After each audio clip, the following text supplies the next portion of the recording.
With us now here in the Situation Room is Bill Cosby's attorney, Monique Presley. Thank you so much for being with us to talk about this. Why isn't your client asserting his innocence? That's exactly what I'm here to do. What do you mean? I said, why isn't he? Because he does that through attorneys. And I know that you know, because you've been in the business a long time, that people who are charged with crimes have a right to remain silent, and they don't have an obligation to prove up their innocence. It's the people who are charging them that have an obligation to prove beyond a reasonable doubt their guilt. And if every time Mr. Cosby opens up his mouth, he gets sued by another person with false allegations who's looking to make some money, then it becomes risky to say anything at all. So under the good advice of counsel, he's letting me do the talking for him, and that's why I'm here tonight. In this criminal complaint, which quotes this deposition, it's Bill Cosby who tells police that he went to his room, he came down with pills for Andrea Constand to take, and that he touched her bare breasts and her private parts. He recounts a phone call that he had with Andrea Constand's mother where he says, I think I gave the victim some pills. And he told Mrs. Constand that he touched the victim's breasts and vagina, but guaranteed her that there was no penile penetration. So this idea of giving a woman pills and then having sexual contact with her, this is his idea of a consensual sexual experience? Right, but you didn't say what the pills were, and I understand that people want them to be Quaaludes because in another part of the deposition don't put words in my released. Mouth. He says Benadryl here. I did not say Quaaludes. These are the words coming out of my mouth. Okay. I said people, not you, want for those to be Quaaludes and are trying to conflate issues, but what the deposition revealed, the parts that are already out there that I can actually talk about because I'm still constrained by a confidentiality agreement, says that it was Sustanex and that the complainant in this case took it willingly after complaining of being unable to sleep and complaining of pain to the head. So the incident that you described, the actions that you described from the deposition, I know you know are not criminal. So the fact that someone took some medication that is legal and over the counter. You're not. You said that I know that is consensual sexual contact is not illegal. You said that I know it's not consensual. I did not say that. Because you're an experienced reporter. You know what you just described. No, I'm asking you if giving pills, which he asserts at different points are different kinds of things, whether that is consensual. He also did testify in that deposition that he obtained 7 prescriptions for Quaaludes to give to other people, not to take himself. That's something that he considers acceptable. That's something that was going on in the 70s, and this is an allegation about 2004. Sure. But doesn't something that he did in the 70s show that he considers it acceptable? Well, I don't know. Do people do things 40 years earlier that they consider acceptable and then no longer consider them acceptable when it's 40 years later? Certainly. I've done things 30 years ago. I'm just 45 now, so when I was a young teen or a young adult, that I wouldn't consider acceptable behavior for someone of my age, and I'd like to think that the American people who are watching would feel the same way. But where Quaaludes are concerned, that's not even a substance that was available on market 40 years later. So the fact that he willingly was deposed and gave that information has nothing to do with what even this complainant said herself. It's not just his testimony, it's hers. And her testimony was not that she was slipped a drug. Her testimony was not that she was forced to take anything. Her testimony was not that she was forced to drink she thought it was verbal. Okay, let me try to give a quick response to the recent information that has came out about Bill Cosby supposedly admitting to drugging women before having sex with him. Although I know it's impossible for me to give a quick response to such things. Well, let me get the basic report on this from CNN.com. Bill Cosby has admitted to getting prescription Quaaludes to give to women he wanted to have sex with, newly released documents show. The documents, dating back to 2005, stem from a civil lawsuit filed by Andrea Constand, one of the dozens of women who have publicly accused the comedian of sexual assault. Now, if you're more interested, I suggest that y'all go back and watch the YouTube video series that I did on Bill Cosby, where I'm defending him, and I read through some of these court documents from 2005.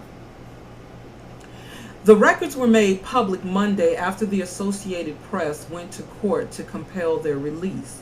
CNN has attempted to reach a lawyer and publicist for Cosby to respond to the revelations contained in the documents without success.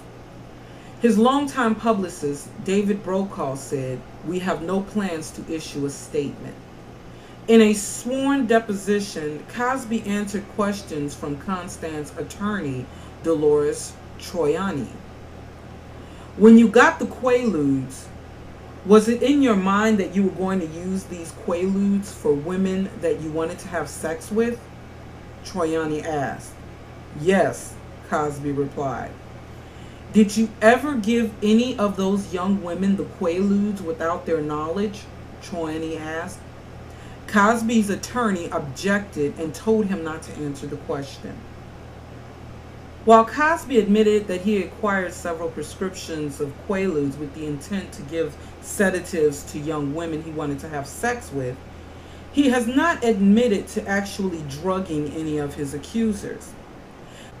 Now, this is from showbiz411.com. It reads, in a 2005 deposition, Cosby reads a statement from a woman who was 19 years old in 1976. Cosby was 41 at the time. He reads it in his own words and doesn't disagree with it.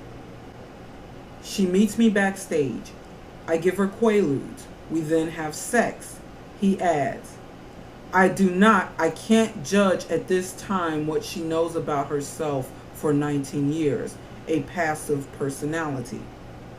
The 19-year-old woman is Therese Picking, now Therese Serignies. Therese was one of the Jane Does who supported the case brought by Andrea Constand, Cosby's original accuser and a former Temple University employer. Picking Serignies said that Cosby picked her up in Las Vegas in 1976, drugged her with quaaludes, and had non-consensual sex with her. When Picking Serignies came out with her story last fall, she was not taken seriously by Cosby or his attorney. Her original claims can be read in People magazine, or people.com. But the 2005 deposition from Cosby validates her story. Now, let me remind you of the story behind Therese Picking Serignies this is from Philly.com. Despite the alleged assault, Therese Serignies said that she called the comedian sometime later. Now, this is after she alleges that he drugged and raped her. And she ultimately allowed him to put her up in a room in the penthouse of the Hilton for a few weeks.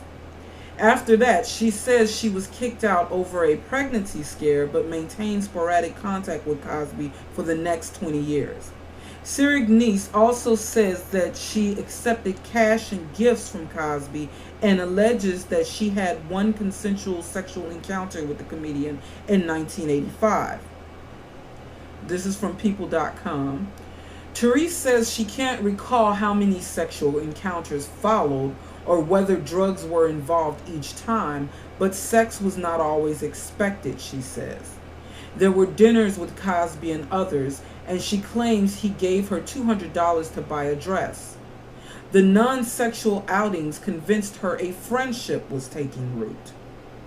Then, 2 or 4 weeks after their first encounter, she says, I remember thinking that I was pregnant and telling him that, and then I got sent away.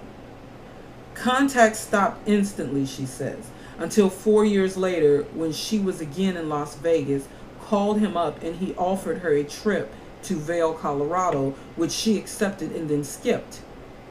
Intermittent contact initiated by Serignies over the years ended in 1996, a time when she was struggling financially and physically from a car accident. By then, she had completed college courses in nursing and recalled that Cosby had once offered to pay her $500 for every A she earned.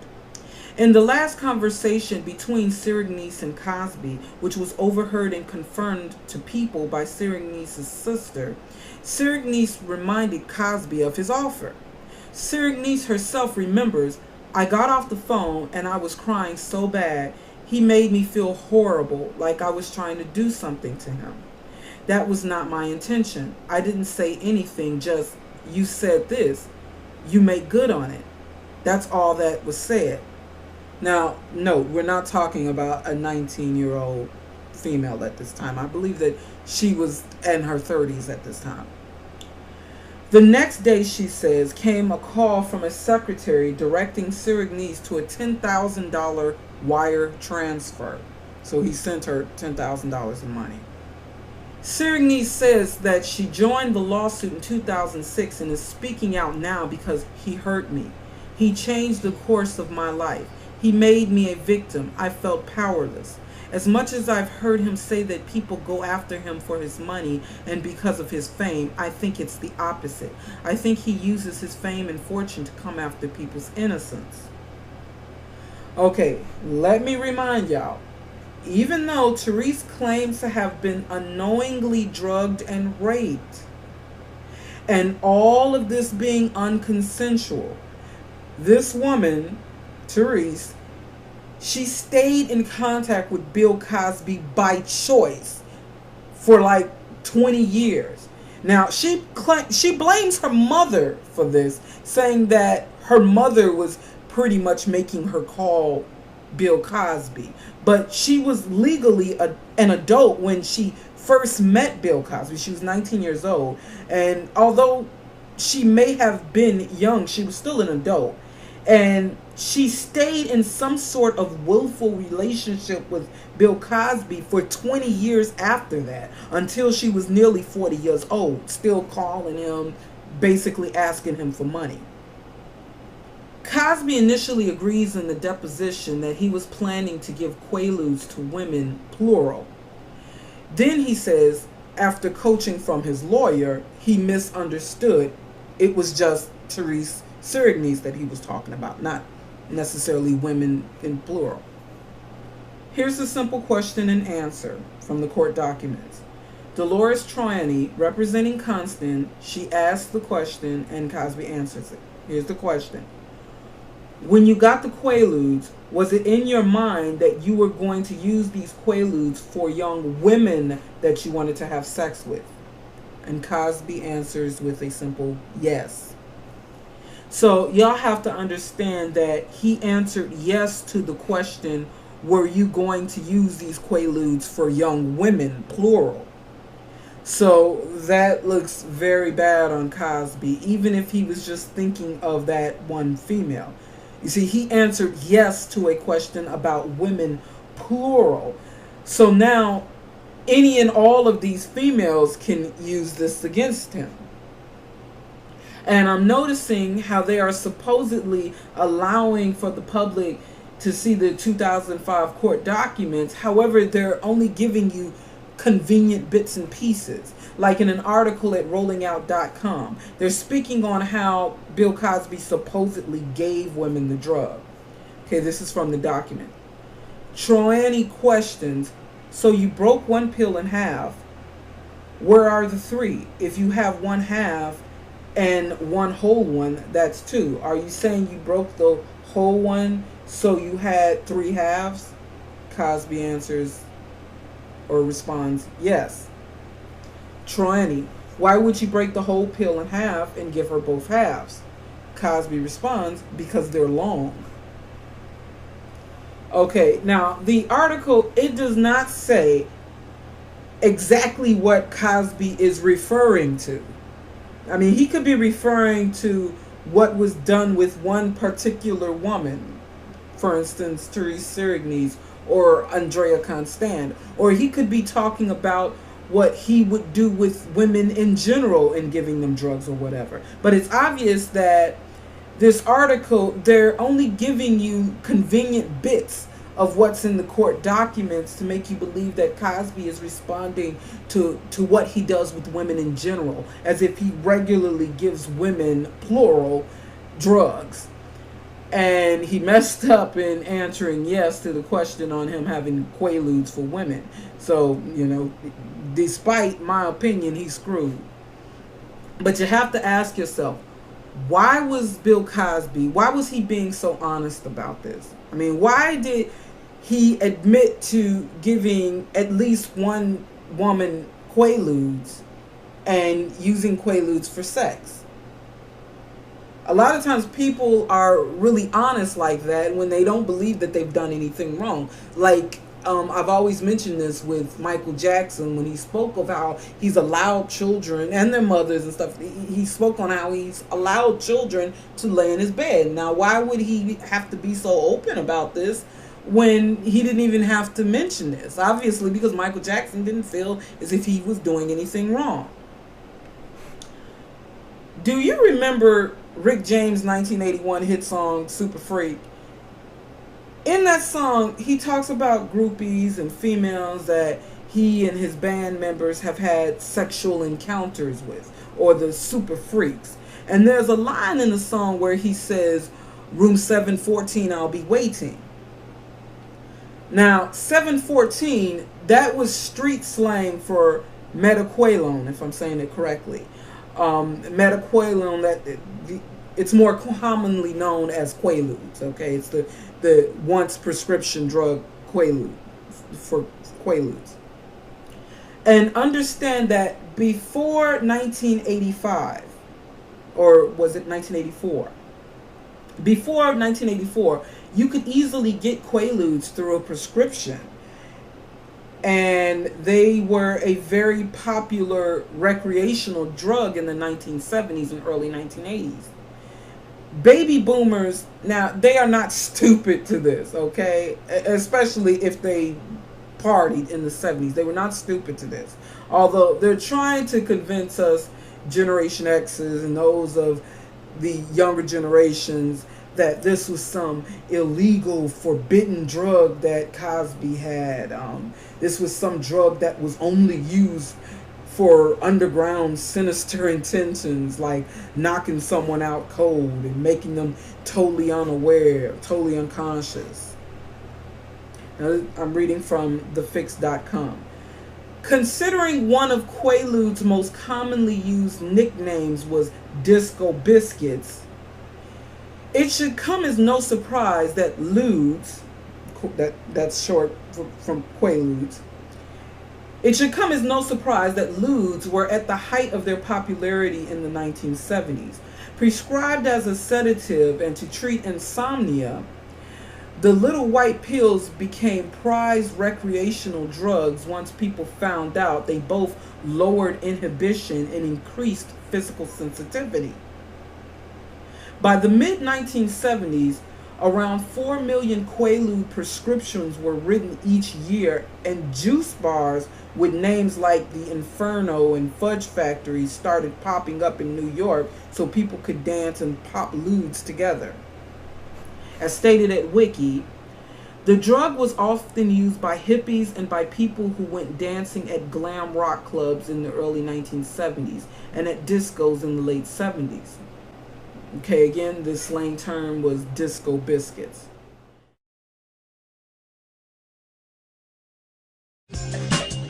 Cocaine was like the candy and flowers of that era, and everybody was on Quaaludes. Quaaludes, in addition to relaxing your muscles, completely relaxed all inhibitions. Work like a sexual can opener, sort of. You would get somebody higher than they'd ever been before and take advantage of it. In the mid-1970s, there were bars in Manhattan called juice bars that only served non-alcoholic drinks that catered to people who liked to dance on methaqualone.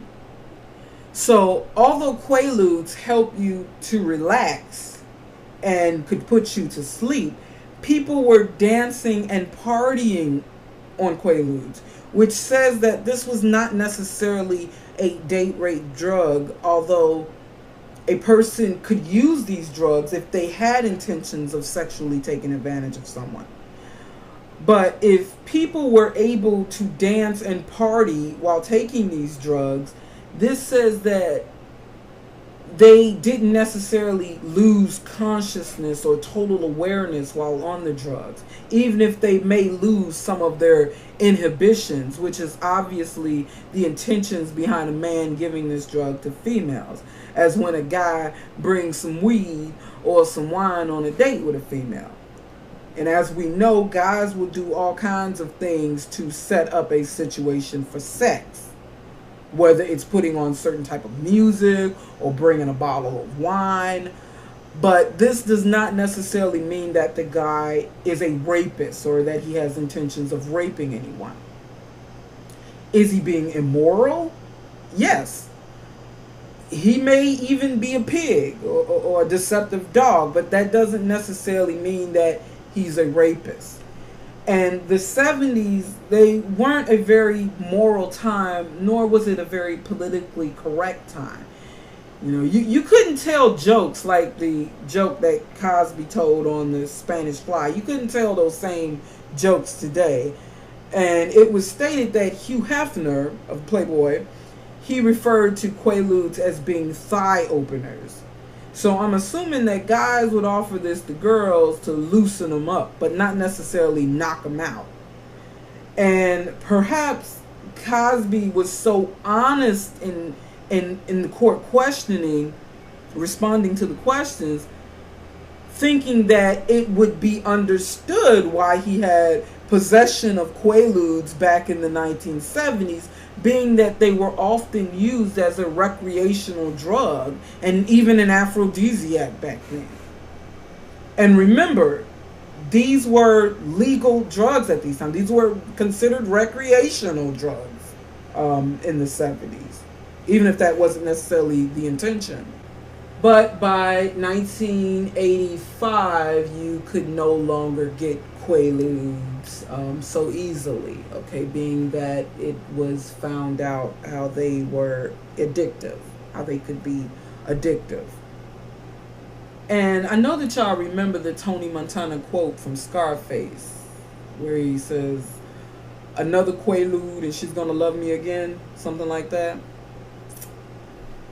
And although Therese Picking was a young lady of only 19 years old back then, if she was the type that liked to party in 1970s Las Vegas, where Bill Cosby first met her, then it is likely that she was aware of Quaaludes or Disco Biscuits. And she was aware that these drugs would have some sort of effect upon her that may cloud her critical moral judgment. Like with the stripper who decides to have a strong alcoholic drink before she gets on stage. She knows that she's going to strip anyway, but she takes the shot of gin or whatever to further numb her conscience, you know. But although her conscience has been somewhat numbed by the drink, can we say that she was forced to strip when she took the drink willfully, hoping to numb her moral conscience? Did Therese Picking, now Therese Semmes, did she take the Quaalude consensually from Bill Cosby, knowing that she would get high and perhaps end up in bed with this guy? Was she just getting her party on with the celebs, or was she just an innocent, naive lady who just wanted to hang out with a famous celebrity whom she trusted?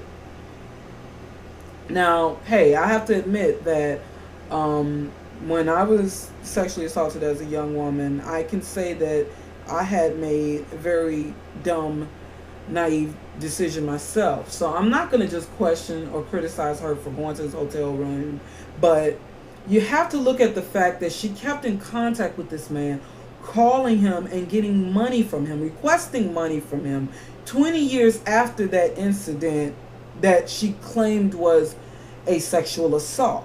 Now, she claimed that not only was she raped, but she claimed that she was drugged and raped. Now, speaking for myself, there is no way that I would be keeping in contact with someone who drugged and raped me. And we're not talking about a child here, you know, like a child who may be psychologically confused about their relationship or whatever her and Cosby had between each other. This isn't a child that we're talking about. And she was well into her 30s when she contacted Cosby for monetary assistance. And this is like in the 1990s. Now, this is well after we have been educated on date rape and you know, you've had all the after school specials and those things that weren't really considered in the 1970s. By the 1990s, we were fully aware of date rape, okay? We had a concept. We had a term for that. And so she knew that this was wrong, and she knew that Bill Cosby at that time in the 90s, she knew that he was married, he had a family, and she knew that what he supposedly did to her in the 70s was wrong. It was very wrong. Yet she still continued to request money from him, and knowing that this was a married man with a family who she claims raped and drugged her when she was only 19 years old. When, you know, so why would she even still want to have any contact with this person? And as for Beverly Johnson, the black token mouthpiece, you know, I know that there are some other females, most of them being biracial, and I'm assuming they probably more than likely have white mothers. But Beverly Johnson, she's the primary black token mouthpiece. And this is only so that we can't say that these are just white women who are making black brute racist allegations against him. But it's very convenient how the black women come out after, mostly after the white women. But anyways, speaking of Beverly Johnson, who is the black token mouthpiece, I'm not even trying to listen to this woman speak on her disgust of Cosby when she was with a white man, an old white man who was into all kinds of freaky shit. Now, she claims that Bill Cosby, he tried to sexually assault her or tried to have sex with her after getting her drugged on cappuccino. However, she was supposedly high on cocaine, as it's quoted here, when Peter Nygard used to pay her to defecate on him. Okay. You can read about this at diaryofahollywoodstreetking.com. Peter Nygard is a Finnish-Canadian executive, is quoted at Wiki, founder and chairman of Nygard International.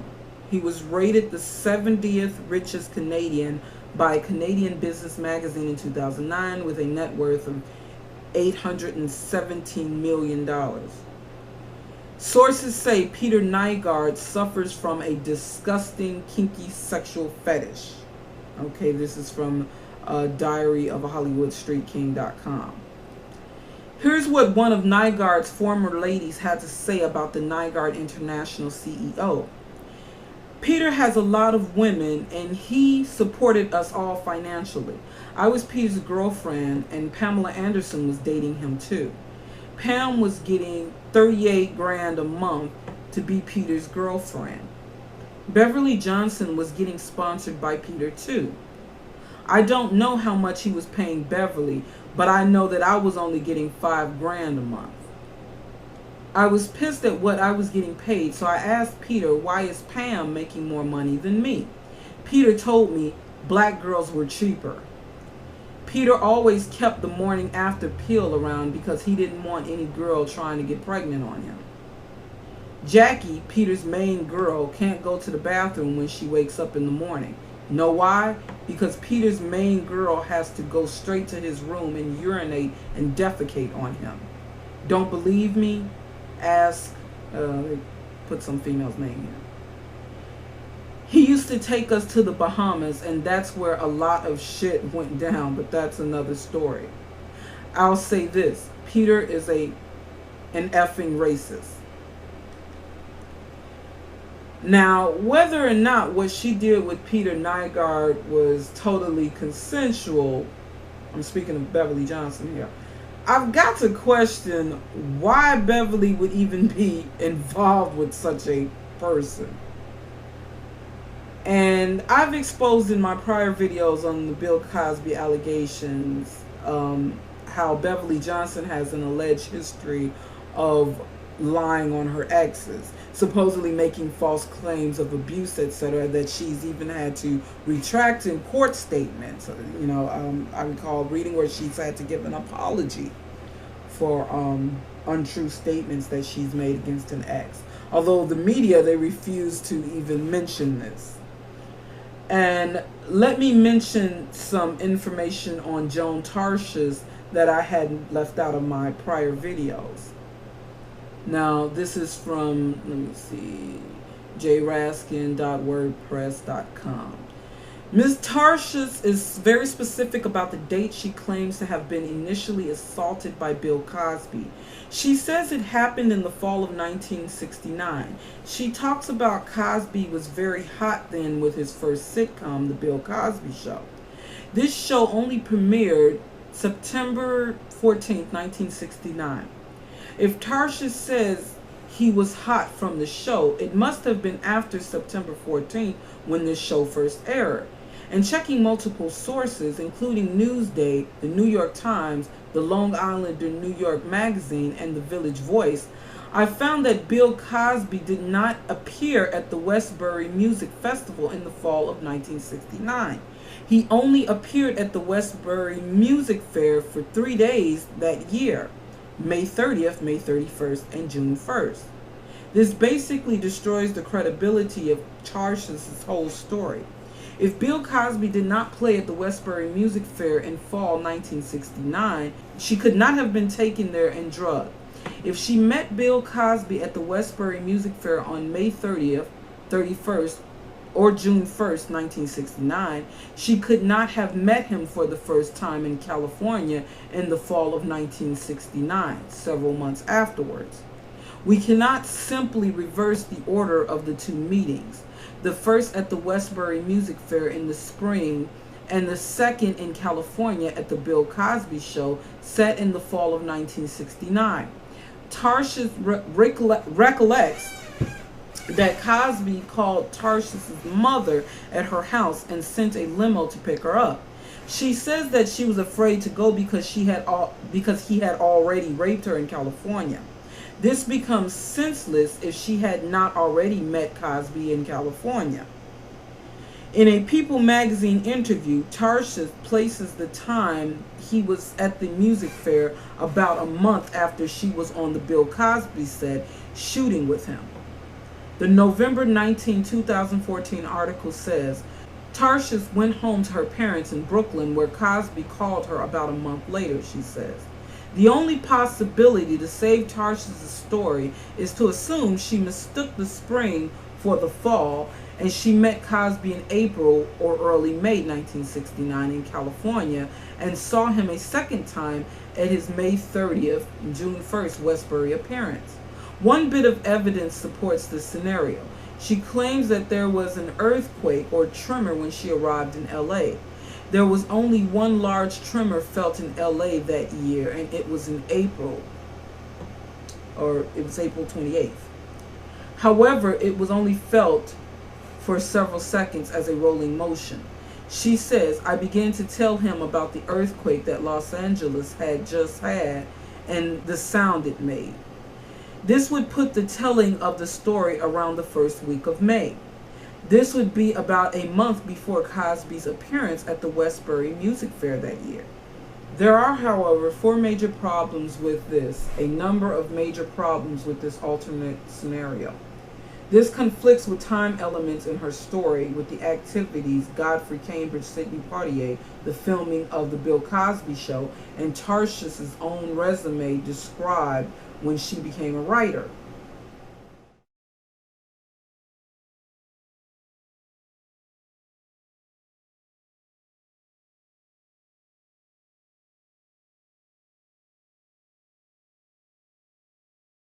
The first major problem with a fall timeline is that she says that Godfrey Cambridge flew her out from New York to California just before she met Cosby.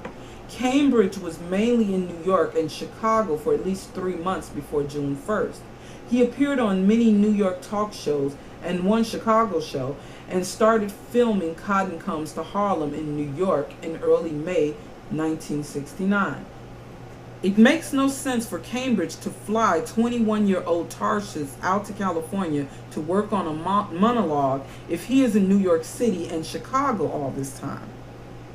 Well, I'm just giving you some further information that goes against Joan Tarshis' claim. You can further read this for yourself. But honestly, nothing I say can save Bill Cosby right now. And I believe that certain things are allowed to happen for a reason, like with this Dr. Umar Johnson scandal.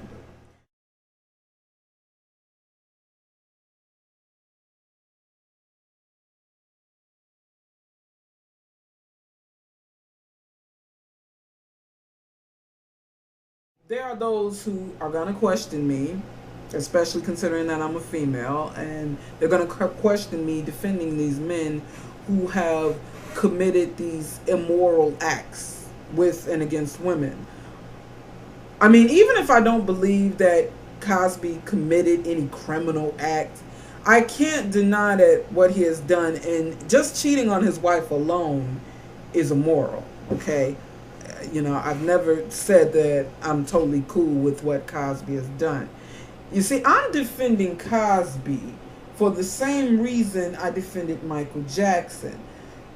I saw the bigger conspiracy behind these brothers and what's going on with these accusations. I saw this as far back as the 90s, and I had predicted the death or murder of Michael Jackson. So I know that this goes even deeper than just some females wanting to get money out of him. And notice how they keep bringing up the pound cake speech that he gave years back. You know, that speech that offended a lot of black people, although he's made numerous speeches to black people. Speeches that were not so offensive, but actually saying things that we needed to hear as a people. But they're focusing on this pound cake speech that he did some years back that offended black people, a lot of us, myself included. And they're focusing on this because they're doing whatever they can to get black people to stop supporting Bill Cosby and to stop defending him. Just like when they were taking down or trying to take down Michael Jackson, they were reminding us over and over about Michael Jackson bleaching his skin. That's so that it could make it easier for the lynching and taking him out if we totally stop supporting him.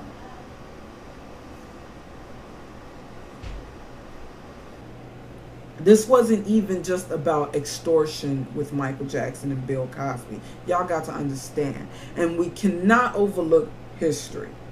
Forgive me for not so easily accepting such black brute accusations made by whites against my people, okay? Jill Scott, she was in her right to speak in objection to the allegations. White people, they need to understand, not that it should even matter to me, but they need to understand that this isn't just about blacks defending Dr. Huxtable.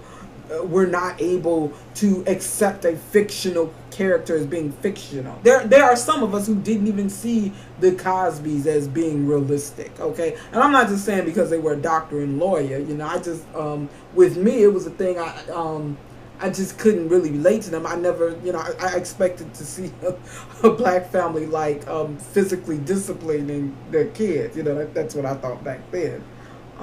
You know, so not every black person straight embraced Dr. Huxtable like that. I think we all pretty much like the Cosby Show, but not everyone was so caught up in the character Dr. Huxtable that we can't separate fiction from reality.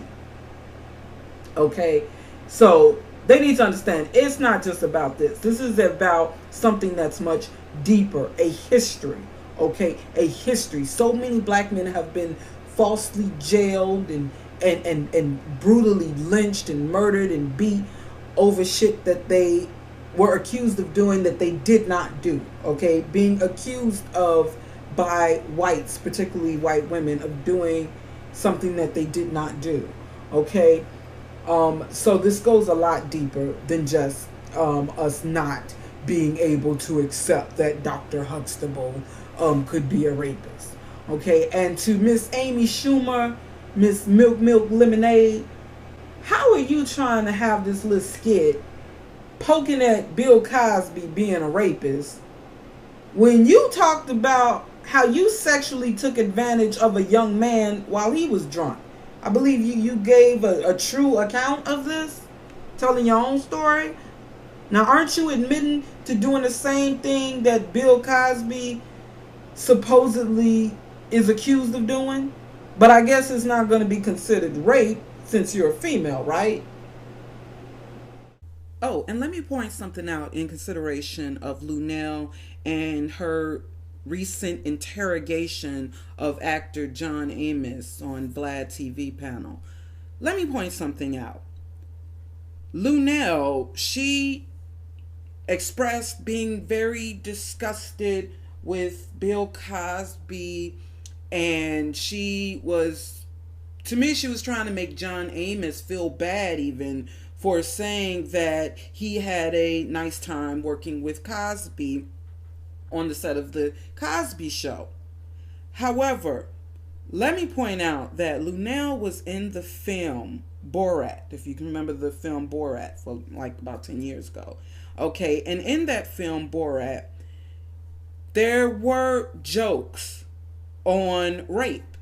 Okay, there were jokes on rape, sexual assault. He had kidnapped Pamela Anderson's character. He was making a joke, or he was talking about how his retarded, or his brother with Down syndrome, how he had bust out his cage and raped his sister who was taunting him, and so he gave a high five to someone in telling that story, like, yay, high five, he got some, even though it was rape. There was also this scene with Borat. He's like greeting, or he's giving a farewell, or he's greeting the town rapist, the man who they refer to as a town rapist. And then also in the film, he laughs at the idea of, in America, a woman, she has the right to consent to sex, or say no, reject sex from a man. And yet Luenell was in this film playing Borat's girlfriend, okay? She ends up marrying him at the end of the film. So someone had pointed out to me that Luenell was a survivor of rape, and I think that's terrible. That's terrible, and I can't tell people exactly how to react to that.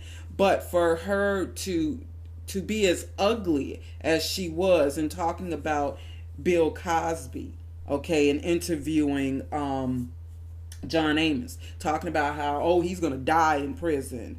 It's good that he's mentoring young black men, but he better not drop the soap. Yeah, she was very, very ugly, as if she was just so disgusted with the idea of him committing such an act, and yet she's in this film where they're making fun of rape. Just wanted to point that out. See, this hypocrisy and this fake outrage is straight unbelievable. And now Jill Scott, she's feeling ashamed for defending Cosby. She's being made to feel ashamed, or she's feeling that she has to apologize or make a statement. If white women, like, who was that? Diane Keaton? It was white women who recently presented Woody Allen with a Lifetime Achievement Award, opening up the year 2014, the same year they decide to bring back up these allegations with Bill Cosby.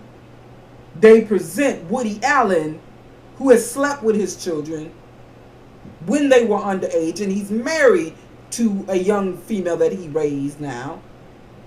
If white women are going to present this man with a Lifetime Achievement Award and they don't feel any shame over that, why in the hell should Jill Scott be feeling ashamed?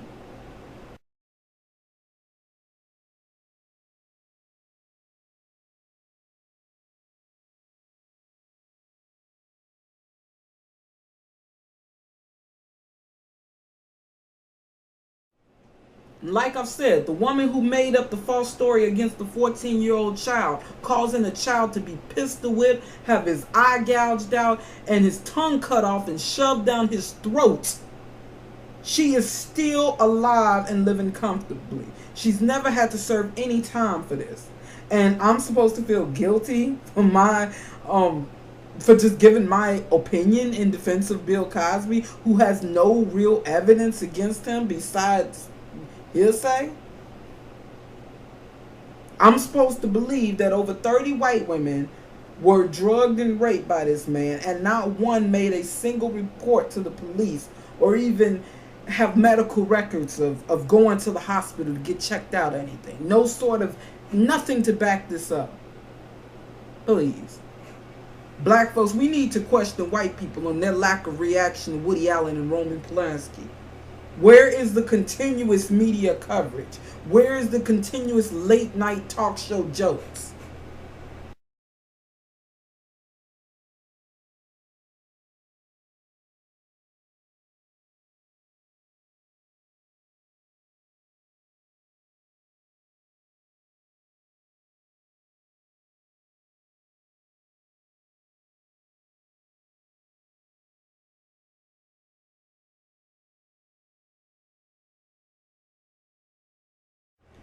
But black folks, when it all boils down to it, you need to know that you are the chosen people. And you are not going to get away with even half the stuff that white folks get away with. And I'm not saying that I believe that Cosby is getting away with anything. But you see, we have got to leave these Gentiles alone. We have to leave them alone with their Gentile ways. We have to stop partying with them, sleeping with them. We have to stop partying like them. We have to stop copying the things that they do. And in thinking of Dr. Umar Johnson, we're going to have to get back marriage-minded. You know, he's supposed to have been settled down with a wife, okay? If you don't know who to trust, Dr. Umar, go back to somebody that you knew back in the day, when you weren't Dr. Umar Johnson, okay? Go back to that round the way girl. I mean, but seriously, we're going to have to get back marriage minded. And we got to get back to thinking of family. And got to let go of all of this whole playing and macking mentality. Brothers, I'm definitely speaking to you, because you got to understand, brothers, we are at war, okay? And you have to get prepared. You definitely have to get prepared. Those who are Bible literate, they know exactly what I'm talking about, which I plan to go more into. But learn something from this whole Cosby situation. Although you shouldn't so quickly jump to conclusions. Not just yet, okay? Just wait for some more information to come out. Still, it just shows that it does not matter if you're in one of their secret societies, fraternities, your so-called status. None of that shit matters. And you see that the black people that you thought were the most beloved by white people, they are the ones that whites are the most ruthless in taking down with no sort of mercy. Okay? Because your status, none of that shit matters to them. You are still a nigga to them. And they are sending the message that no nigga can be trusted. Wake up, black people, and see what's really going on right now, especially you black men. Really, wake up and see what's going on.